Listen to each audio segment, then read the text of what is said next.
Fala galera, beleza? Olha só, mais uma aula de Enem, só que agora a gente vai falar sobre ondas. E nessa primeira aula a gente vai falar sobre espectro eletromagnético, que é uma parte que cai bastante no Enem, bem aplicada ao cotidiano, beleza? Bom, vou falar aqui algumas coisas interessantes para você saber sobre o espectro eletromagnético, porque o Enem ele tem essa característica de perguntar coisas empregadas ao cotidiano, um texto, de alguma revista, de algum artigo, de algum livro didático, e aí pergunta o tipo de onda que é, por que isso acontece, tá certo? Então vamos lá, a primeira coisa que você tem que saber sobre o espectro eletromagnético é interessante você saber a ordem, né, que essas ondas vão aumentando a sua frequência. Então a gente começa aqui com a onda de rádio, vai para micro-ondas, infravermelho, aí a gente tem um trechinho aqui bem pequenininho, tá? Uma faixa de frequência bem pequena que caracteriza a luz visível, o ultravioleta, raio-x e raio-gama. Ou seja, é interessante você saber a ordem crescente de frequência, tá bom?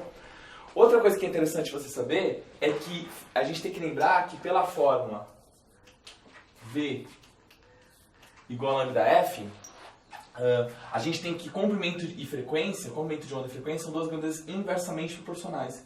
Então, quanto maior a frequência, menor o comprimento de onda. E aí aqui, o que acontece nessa nossa construção que a gente fez aqui do espectro eletromagnético, a gente tem o comprimento de onda aqui aumentando, ó, no sentido contrário da frequência. Então a frequência das ondas vai aumentando para a esquerda e o comprimento de onda está aumentando aqui para a direita. Ou seja, quem tem a maior frequência tem o menor comprimento de onda e que tem a menor frequência tem o maior comprimento de onda, beleza? Bom, outra coisa interessante que a gente pode fazer é saber algumas características, né? Aonde são utilizadas essas ondas, tá bom? Então vamos lá.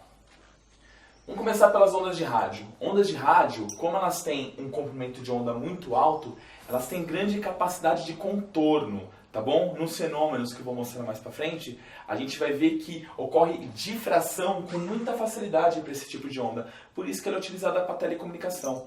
No caso das ondas AM, o comprimento de onda dela é tão grande que ela é uma das poucas ondas eletromagnéticas que é facilmente refletida pela atmosfera, tá certo?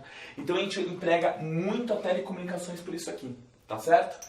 Bom, passamos das ondas de rádio, a gente vai para micro-ondas. A micro-onda, ela também é utilizada em telecomunicações, tá? Como, por exemplo, nos celulares. Todos os celulares, eles utilizam micro-ondas. Bom, como a micro-onda é uma onda eletromagnética, o que eu vou falar agora não vale só para micro-ondas, vale para todas, tá? Mas eu vou falar do caso da micro-ondas. Se você pegar o seu celular, por exemplo, e embrulhar ele em papel alumínio, ele não recebe o sinal. Porque o celular vai estar dentro de uma blindagem eletrostática, que a gente chama de gaiola de Faraday. Ou seja, ele não vai funcionar, tá certo?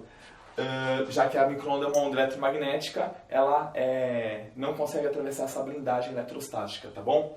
Bom, a micro-onda, onde que a gente mais emprega ela? Fora nas telecomunicações, a gente emprega muito ela naquele forno, né, que a gente tem na nossa casa.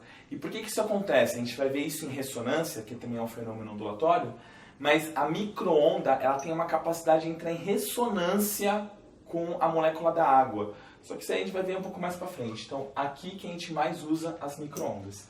Bom, o infravermelho. O infravermelho é a onda de calor. O que você tem que saber sobre ela? Gente, o infravermelho é a onda eletromagnética que todos os corpos mais emitem nas nossas temperaturas, tá? Então, eu estou emitindo infravermelho, esse meu giz está emitindo infravermelho e essa parede está emitindo infravermelho. Só que quanto maior a temperatura do corpo, mais infravermelho ele emite. Por isso que se eu colocasse agora aqueles óculos de visão noturna exatamente nesse ambiente, o que você ia ver? Você ia ver o meu corpo emitindo um brilho maior do que a parede, porque a minha temperatura é maior. Ou seja, o infravermelho ele é muito utilizado nos famosos sensores, tá? Sensores de calor, beleza? E quando você tiver a aula de processos de transmissão de calor, a gente vai ver que também é o infravermelho que faz esse processo de transmissão de calor. A gente chama ele de onda de calor, beleza?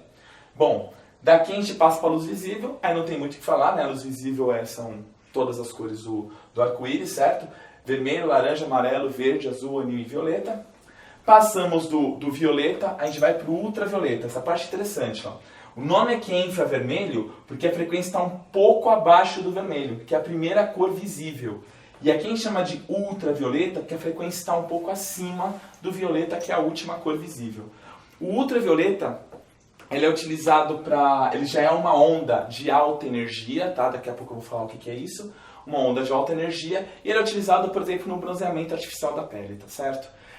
A gente tem que tomar cuidado, porque assim, não é toda lâmpada que emite em grande quantidade ultravioleta. Lâmpada incandescente, por exemplo, praticamente não emite ultravioleta. Já a fluorescente emite um pouquinho. As que são nos bronzeamentos artificiais, elas emitem muito mais e o sol emite todo o espectro, tá? Bom, passamos do ultravioleta, vamos para o raio-x. O raio-x, ele tem a energia maior ainda, então ele tem uma capacidade de penetração maior. Tanto que ele consegue penetrar a nossa carne, mas não consegue penetrar os nossos ossos. E é por isso que a gente utiliza ele mais na radiografia e na tomografia, tá certo? Bom, do raio-x a gente passa para o raio gama, que é um tipo de onda eletromagnética com frequência tão alta que ele consegue atravessar basicamente todo o nosso corpo, tá certo?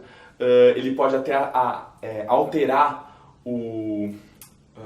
ele pode se colidir com algumas moléculas, com os átomos, pode mudar a estrutura, por isso que é o mais famoso, assim, que causa danos biológicos severos, tá certo? Bom, esse negócio que eu falei de energia é dado por uma outra fórmula, né, que a gente chama de física moderna, que a gente fala que a energia é HF. Esse H é uma constante chamada constante de Planck. O que a gente quer analisar aqui é o seguinte: a energia é diretamente proporcional à frequência. Então, quanto maior a frequência da onda, mais energia ela carrega. Logo, esse cara vai ter mais energia e esse menos energia. Beleza, galera? Espero que vocês tenham gostado, tá certo? Abraço!